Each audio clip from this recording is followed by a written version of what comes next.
Jumpa lagi dengan saya Argo untuk kesempatan kali ini dalam program khusus kemerdekaan Indonesia 79 tahun dan 10 tahun pemerintahan Presiden Jokowi yang sudah membawa perubahan signifikan bagi kehidupan masyarakat Indonesia akan diakhiri saat Indonesia berusia 79 tahun.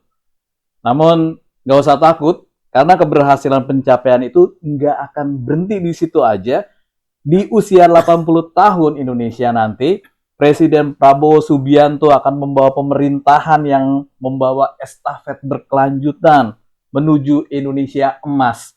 Dan perjalanan itu tentunya tidak akan mudah, karena akan banyak godaan dan juga rintangan, bahkan gangguan yang dapat membuat semangat Indonesia emas menjadi Indonesia lemas.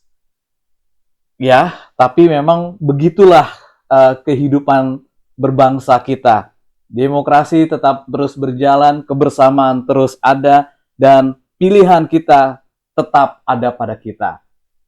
Namun sebelum memilih untuk Indonesia yang mau Indonesia emas atau Indonesia lemas, kita dengarkan dulu penjelasan dari Dr. John Palinggi, pengamat politik dan pertahanan nasional Indonesia. Selamat jumpa lagi Pak John. Ya, salam jumpa. Terima kasih untuk kesediaan Pak John menerima kami. Dan Sama-sama. Pak John, kita ngomongin Indonesia emas di 79 tahun. Sebenarnya Indonesia emas itu apa Pak John? Ya, kalau kita bicara Indonesia emas itulah angan-angan berpikir ke depan, jauh ke depan. Okay. Dalam pondasi pemikiran bahwa kita harus maju. Dan bagaimana untuk maju, pikiran kita itu harus positif. Jangan sampai kita berangan-angan Indonesia emas, kemudian perilaku cacat etika itu kita miliki, kita warisi. Perilaku cacat etika itu adalah berbagai macam karakter yang merusak bangsa. Jadi Indonesia emas baru bisa terwujud apabila pembenahan perilaku kita untuk berubah ke arah yang lebih baik dan mengawal harapan-harapan untuk menjadi Indonesia emas di kemudian hari. Kalau tidak salah tahun 45 ya. Tahun 45. Ya, jadi ke depan itu adalah jadi redaksi Indonesia emas itu adalah angan-angan yang dibarengi dengan pikiran positif bahwa kita pasti bisa mewujudkan itu.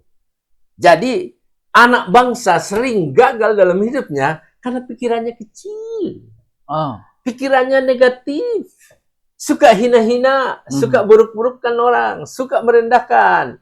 Itu bukan pemikiran untuk bermodalkan untuk mencapai Indonesia emas. Pemikiran yang positif, kemudian pengharapan yang besar, dan juga persaudaraan yang tinggi, persatuan Indonesia, seraya mengandalkan semua yang kita angankan kepada Tuhan Yang Maha Esa, Allah Subhanahu wa Ta'ala, Sang Hyang Widiwase, itu baru bisa kita capai nanti. Bahwa pencapaian itu tidak gampang. Banyak tantangannya, tetapi harus teguh dalam merencanakan, dalam melaksanakan, dan juga paling pokok, belajarlah untuk saling menghormati dan rukun serta penuh persaudaraan. Bukan main. Kita flashback ke belakang sebelum sampai ke arah proses tujuan Indonesia emas. Pak John, dari catatan Pak John sendiri, apa yang sudah Presiden Jokowi lakukan dalam memberi landasan menuju Indonesia emas? Ya, sejak Pak Jokowi kampanye itu saya ikut. Pertama, sebab saya ini adalah selalu menghargai siapa yang mau jadi presiden. Setelah menjadi presiden, saya harus memiliki pikiran yang konkret bahwa saya harus setia dan menghormati presiden itu. Nah, di dalam perjalanan Pak Jokowi selama 10 tahun, kita bisa lihat mulanya itu sebetulnya agak tersendat. Ya. Karena semua pihak yang terlibat di dalam pemerintahan membutuhkan penyesuaian diri namanya, adaptasi. Ya, satu dengan yang lain karakter termasuk penyesuaian diri. Ada orang yang tidak pernah mengerti sistem pemerintahan, ada orang yang mendadak ditugasin apa. Tapi pada akhirnya 6 bulan sesudah itu mulai stabil. Jadi pemerintahan di bawah Bapak Jokowi sesudah 6 bulan itu berjalan dengan baik. Dan apa yang menonjol selama Pak Jokowi, yaitu keputusan untuk menetapkan proyek infrastruktur nasional. 566 proyek itu terdiri dari jalan tol, jalan raya, pelabuhan, jembatan, kemudian segala macam pelabuhan laut, jembatan udara, jembatan darat, semua bendungan, dan tidak kalah pentingnya perencanaan terkait dengan perumahan rakyat. Ya, 3 juta lebih itu Dan itu sampai akhir ini, kalau amatan saya, apa yang diputuskan dulu 266 proyek itu sudah tercapai ya hampir 100%, 90% itu. Nah, sekarang proyek infrastruktur baru masuk terkait dengan yang tidak masuk dulu, misalnya kereta api cepat. Ya, kemudian itu juga terselenggara. Kemudian yang paling menonjol adalah pembangunan keputusan politik berkaitan dengan penetapan bahwa kita harus membangun ibu kota baru yang diberi nama Ibu Kota Nusantara. Ya. Jadi yang menonjol keberanian mengambil inovasi, kemudian gagasan-gagasan yang kadang-kadang para pembantu dekat sendiri tidak tahu apa di pikiran presiden. Ini keunggulannya ini. Ya, dadakan-dadakan sehingga tidak ada virus masuk.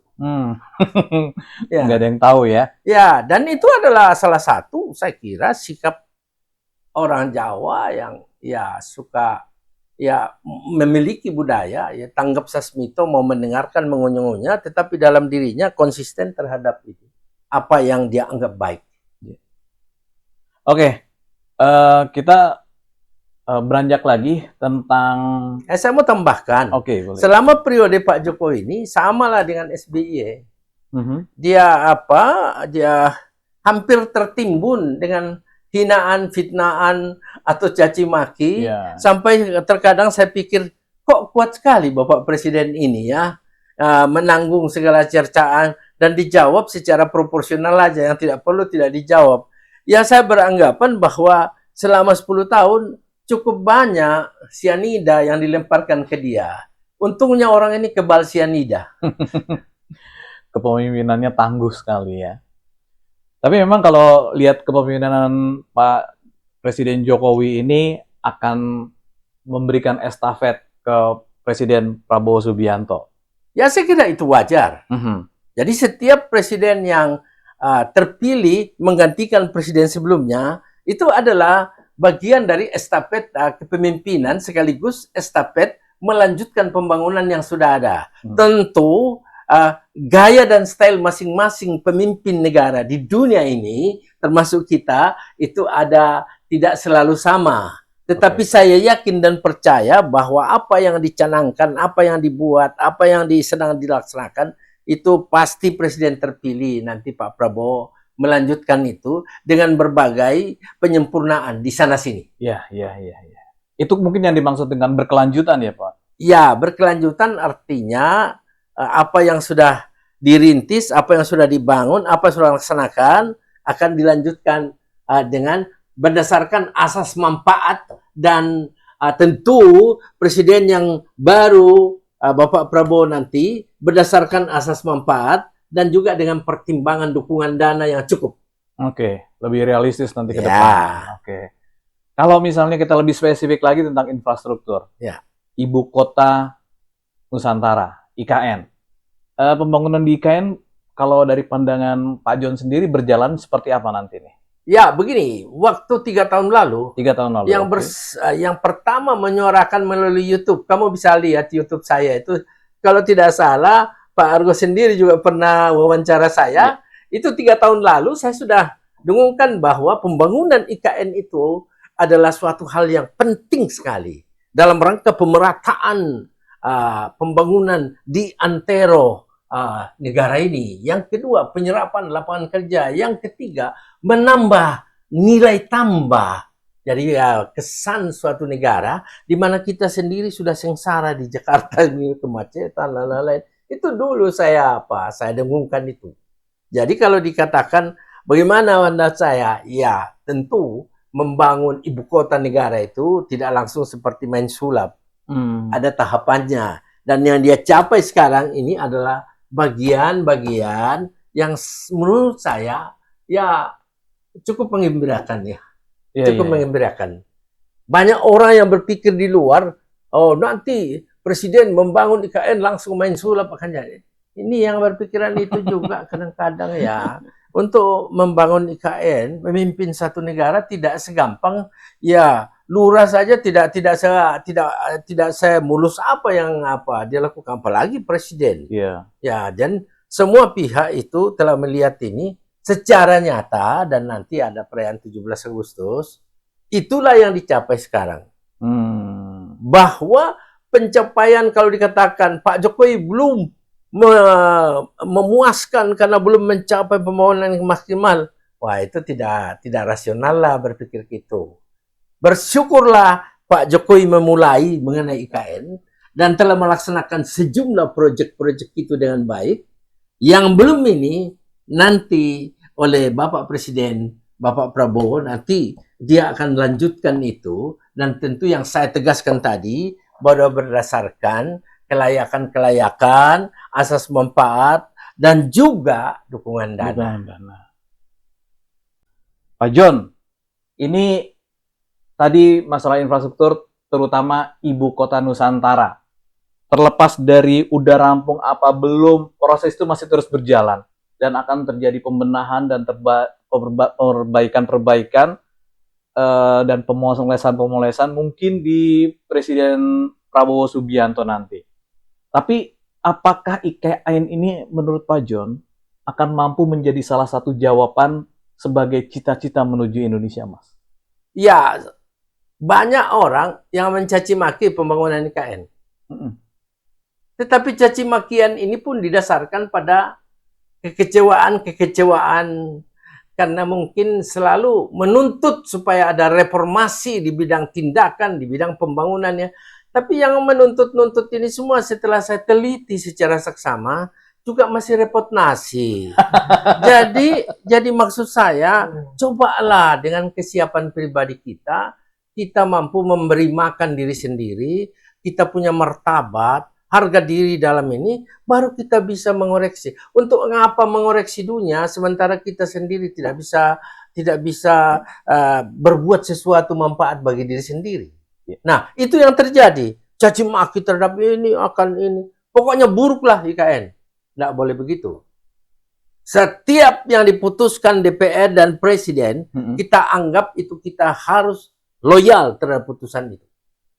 Nah, bahwa belum sepenuhnya siap, ya memang negara lain juga 10 tahun belum bisa siap, ya Vietnam, Malaysia, apa segala macam, memang tidak siap. Tapi bahwa memulai sesuatu itu hal yang luar biasa dilakukan Pak Jokowi. Itu hal luar biasa. Ya, kemampuan inovasinya itu luar biasa. Bahwa nanti bagaimana, percayakan pada Presiden terpilih, Bapak Prabowo. Percayakan saja. Ya, dia tahu apa yang terbaik yang dia lakukan terkait dengan keberlanjutan pembangunan. Dia tahu apa yang akan dia lakukan. Dan saya kira kemampuannya itu tidak usah diragukan lah, Pak Prabowo. Jangan dibentur-benturkan antara Pak Prabowo dan Pak Jokowi. Tidak bisa dipisahkan itu. Percaya saya. Itu adalah dua sisi mata uang. Ya. Sisi lain Pak Jokowi, sisi lain Pak Prabowo. Jangan diadu domba lah. Ini orang-orang pikiran kotor sering muncul yang sampai-sampai rakyat pun hampir kecewa-kecewa. Semua maki-maki. IKN, tak mungkin lah ini membangun hutan. Apa yang tidak bisa dilakukan? Selama kita masih memiliki sebiji sesawi iman, kecil aja bisa memindahkan gunung itu. Ya, satu contoh. Pak Jokowi datang ke Toraja, dia bilang ini kenapa ini? Sudah 8 tahun ini. Terus ada yang lapor, oh enggak bisa Pak, kalau ini lapangan yang ada sekarang itu tidak bisa dibangun karena di tengahnya itu ada saluran air. Pindahkan. Tapi kalau pindah Pak, ini 3 gunung harus dipotong. Kemudian ada pinus, inhutani. Potong itu. Coba, berapa ribu ton, berapa 6 juta ton tanah dipotong, jadi dalam tempo 9 bulan airport. Nah, jadi di luar pikiran normal itu, kalau orang memiliki keyakinan iman, percaya Tuhan, ada pertolongan yang tidak terlihat gitu loh. Iya. Ada tangan yang nggak Jadi saya mau katakan, nggak usahlah terlalu khawatir terhadap IKN. Ya, biarkanlah itu, karena itu sudah diputuskan oleh DPR dan Presiden. Biarkan bergulir. Nanti Presiden yang ada mempertimbangkan cara bagaimana untuk mewujudkannya. Pasti bisa, pasti. Saya ulangi, pasti bisa. Bukan main sulap ya. Orang kan di luar bisa ngomong, itu harus begini. Ya, yang bisa ngomong harus juga. Beras di rumahnya enggak cukup. Ya, oke. Perutnya masih kelaparan. Pak John, agak pribadi. Ya. Ini diakui atau tidak nih? Silakan. Suka atau tidak suka nih Pak John? Pak John ini orang yang sosok yang mampu menjawab menjawab persoalan pada setiap lini permasalahan di Indonesia nih Pak John. Bila negara memanggil Pak John dan membutuhkan tenaga dan pikiran Pak John, bahkan bila Presiden Prabowo meminta kesediaan Pak John ada dalam kabinet, apa yang ingin Pak John benahi sebagai prioritasnya? Ya, saya tegaskan dulu bahwa ya mungkin saja Pak Prabowo, karena saya kenal baik dengan Pak Hasim juga, mungkin saja meminta, ya artinya saya ikut kata ibaratnya memikul air atau apa gitu. Bisa saja, tapi kalau secara formal saya tidak akan lagi untuk masuk di dalam berbagai jaringan pemerintahan maupun politik. Jadi, saya akan memberikan kontribusi maksimal berdasarkan pengalaman saya selama saya berada bersama 8 presiden. Dan itu TNI, Polri, saya akan berikan kontribusi sebab saya tidak berangkat dari kekecewaan, saya tidak berangkat dari kekurangan, saya tidak berangkat dari sakit hati, saya berangkat dari kesetiaan saya pada negara dan rasa hormat saya pada presiden. Jadi kalau saya diminta pemikiran, saya akan lakukan. Kira-kira prioritas apa yang akan diperbaiki nih Pak? Ya, sebetulnya presiden sangat tahu apa yang diperbaiki karena dia punya tim yang solid, saya kira. Menteri-menteri juga ini, cuma memang kendala utama pertama waktu Pak Jokowi itu penyesuaian diri para menteri ini dengan tugasnya. Dan itu tidak terlalu lama, 6 bulan. Nah, salah satu hal yang menonjol yang mesti memperoleh perhatian serius adalah bagaimana efektivitas penggunaan pinjaman luar negeri. Itu. Jadi jangan sampai pinjaman luar negeri digelontor saja kemana-mana. Kemudian ada anggaran APBN sudah ada, tetapi pinjaman itu lebih menggelembung di luar anggaran. Akibatnya efektivitasnya itu tidak jelas. Harus ada setiap pinjaman itu. Kalau dulu ini pinjaman luar negeri itu hanya diperkenankan pada instansi pemerintah, kementerian yang bisa menghasilkan duit. Misalnya Kementerian Perdagangan, pokoknya yang bisa menghasilkan duit sehingga dari hasil dia itu membayar. Kalau yang sekarang ini semua instansi walaupun tidak menghasilkan duit lebih gencar meminta pinjaman dari luar sehingga ini membahayakan negara. Nah, maka Kementerian Keuangan harus betul-betul meneliti ini. Jangan di luar sistem APBN ini buku rincian APBN.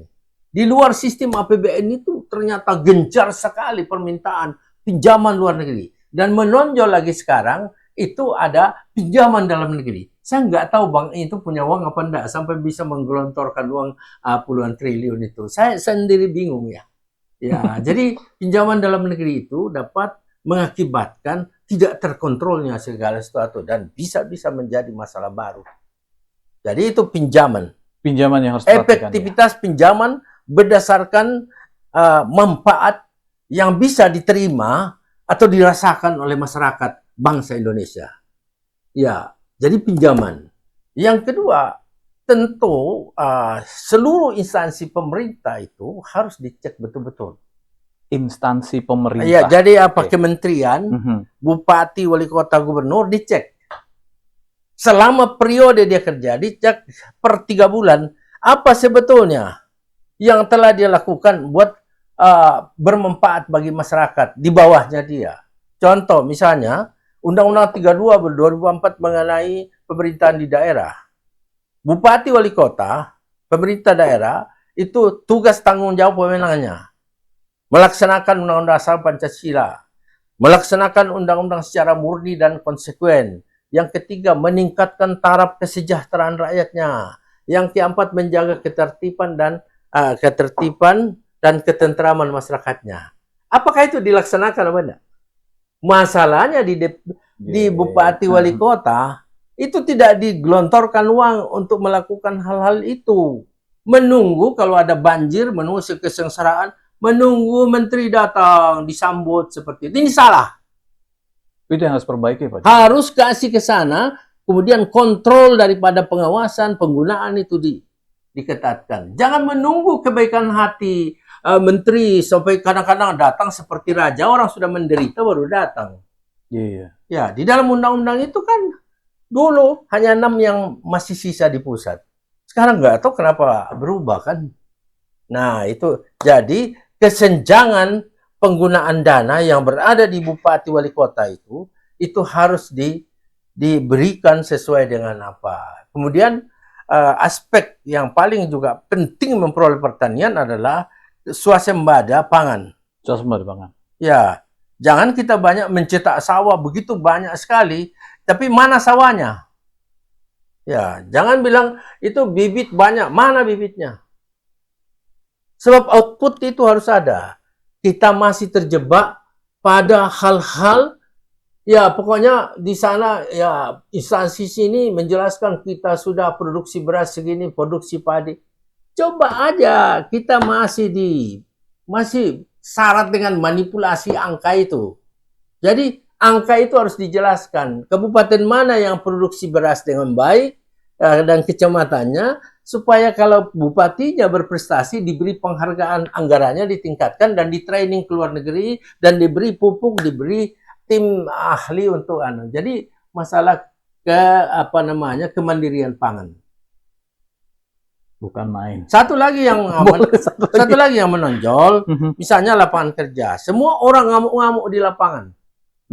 Menuntut upah minimum, menuntut kerja. Ini supaya pemerintah tertibkan. Tanya itu pengurus dari serikat buruh itu apa? Oh, bukan buruh kok bisa ngurus serikat buruh. Itu adalah masalah serius. Karena serikat buruh itu adalah organisasi kemasyarakatan. Nah, tujuan serikat buruh itu ada di aktenya. Tapi yang ngurus bukan buruh. Inilah kesenjangan sehingga sering ribut di lapangan, dipolitisir. Nah, organisasi kemasyarakatan itu adalah dalam bahasa Inggrisnya interest group, kelompok kepentingan. Jadi dia bergerak untuk kepentingannya. Tapi sering kan ditunggangi partai politik. Ini salah besar. Tertibkan itu. Ya, berbeda dengan partai politik. Namanya pressure group. Pressure group itu adalah kelompok yang ingin mencapai kekuasaan supaya menciptakan suatu aturan, undang-undang apa. Kalau dilanggar, kena sanksi. Itu namanya pressure group. Diberi sanksi kalau melanggar. Jadi beda, ini kelompok kepentingan.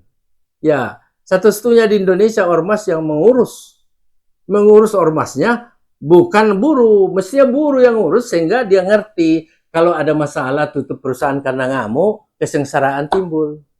Kita lagi bicara tentang hal-hal yang pernah dilakukan dan sedang dilakukan dan akan berkelanjutan.